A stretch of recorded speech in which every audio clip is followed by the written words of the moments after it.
சடக்குன்னு தீப்பெட்டி எடுத்து பொருத்தணும்னா தீ வீட்டுக்கு வந்துருது இல்லையா? அன்னைக்கு தீ அப்படி எல்லார் வீட்டிலும் பயன்படுத்த முடியாது. ஒவ்வொரு இனக்குழுவுக்கும் ஒரு கோவில் இருக்கும் இல்லையா? அந்த கோவில்ல தீ எரிந்து கொண்டு இருக்கும். அதை எடுத்து கொண்டு போய் நம்ம தீயில அடுப்பு வைக்கணும், அடுப்புல தீ வைக்கணும். எல்லாத்துக்கு பின்னாலும் ஆச்சரியமான அடிமைத்தனங்கள் இருந்திருந்தது. தடி எடுத்தவன்லாம் தண்டல்காரன் ஒரு பழமொழி சொல்லுவாங்க இல்லையா? அது அன்னைக்கு அர்த்தமா இருந்தது. ஒரு தடி வச்சுக்கிட்டு, தண்டல்னா வரி வாங்குறவன், வரி வாங்குகிறவன் மட்டும்தான் அவ்வளவு ஆள் உயர தடி வைத்திருக்க முடியும் என்று அன்றைக்கு இருந்தது. அவ்வளவு அடக்குமுறைகளுக்கு இடையில் தான் நாமெல்லாம் வாழ்ந்து இன்றைக்கு கல்வியை படித்து இந்த அளவுக்கு வந்திருக்கிறோம். ஒட்டன் சத்திரம்னு ஒரு ஊர் இருக்கு இல்லையா?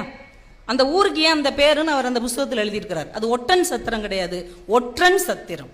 ஒற்றர்கள் எல்லாம் ஒன்று கூடி இருக்கிற இடம் சத்திரம். அது ஒற்றன் சத்திரம் என்பதுதான் காலப்போக்கில் ஒட்டன் சத்திரமாக மாறி இருக்கிறது அப்படின்னு அவர் பதிவு செய்திருக்கிறார். எவ்வளவு ஆச்சரியமான விஷயம். எங்க ஊர்ல தெருவுல சும்மா விளையாண்டு இருப்பாங்களே பசங்க, அவனுங்க ஒரு வசவு வைவாங்க, அவன் கிடக்கான் வீணா போன வெங்கம்பைய அப்படிம்பாங்க. அந்த வார்த்தைக்கு எங்களுக்கு அர்த்தம் தெரியாது, ஏதோ சாதாரண வார்த்தை போல அப்படின்னு நினைச்சா, அந்த புத்தகத்தை படிச்ச உடனே நான் ரொம்ப பதறி போயிட்டேன். இதை நான் சொல்ல முடியாது, அந்த வெங்கம்பையங்கிற அர்த்தத்துக்கு நான் சொல்லவே முடியாது. நீங்க அந்த புத்தகத்தை படிச்சாதான் தெரியும். சில பேரை சொல்லுவோம்ல, அவன்கிட்ட பையா துட்டு கேட்டா ஈத்தர பைய அப்படிம்பாங்க, தெரியுமா? இந்த வார்த்தை இன்னைக்கு பயன்படுத்துறாங்கல்ல. அந்த ஈத்தர பையங்கிற வார்த்தைக்கு என்ன அர்த்தம் என்பதை சுளுந்தி புத்தகத்துல நீங்க வாசிக்கத்தான் முடியுமே தவிர அது மேடையில சொல்லவே முடியாது. இப்போ ஒவ்வொரு வார்த்தைக்கு பின்னாடியும் எவ்வளவு ஆழமான அர்த்தங்கள் அன்றைக்கு இருந்தது என்பதை அவர் அந்த புத்தகம் முழுவதும் பதிவு செய்திருக்கிறார். கிட்டத்தட்ட ஒரு புத்தகம் வெளிவந்து கொஞ்ச வருஷத்துக்குள்ளேயே 8 பதிப்புகள் பார்த்த ஒரு புத்தகம் என்றால் அது சுளுந்தி என்கின்ற ஒரு புத்தகம்தான்.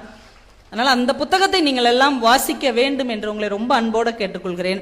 எங்க சித்தப்பா ஒருத்தர் சங்கரங்கோயில்ல இருக்கிறார், அவருக்கு பார்கவிராஜன் அப்படின்னு பேர், நல்ல கவிஞர். அவர் நல்ல புத்தகம் எங்க கிடைச்சாலும் வாங்கி ஓடி வந்து தேடி தேடி கொடுப்பார். அவர் தேடி கொண்டு வந்து கொடுத்த அந்த சுளுந்தி புத்தகம் 100 பேருக்கு அந்த ஒரு மனுஷனே வாங்கி வாங்கி கொடுத்தார். 100 பேருக்கு தேடி தேடி போய் அந்த புத்தகத்தை கொடுத்துட்டு வந்தார்.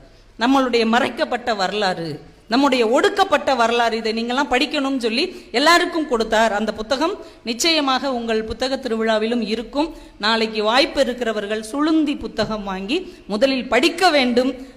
அந்த ஒரு எழுத்தாளரை இந்த மேடையிலே ஏற்றி அழகு பார்த்து கொண்டிருக்கிற உங்க எல்லாருக்கும், மாவட்ட நிர்வாகத்துக்கும், பப்பாசி அமைப்புக்கும் ஒரு பெரிய நன்றிகளை நீங்கள் பாராட்டுகளாக, கைதட்டல்களாக தர வேண்டும்.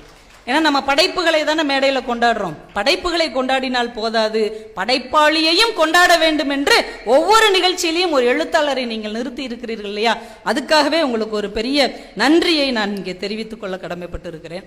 எனக்கு இன்னைக்கு தலைப்பு வாசிப்பை நேசிப்போம் அப்படின்னு. வாசிப்பை ஏங்க நேசிக்கணும்? நேசிப்பு அப்படிங்கிற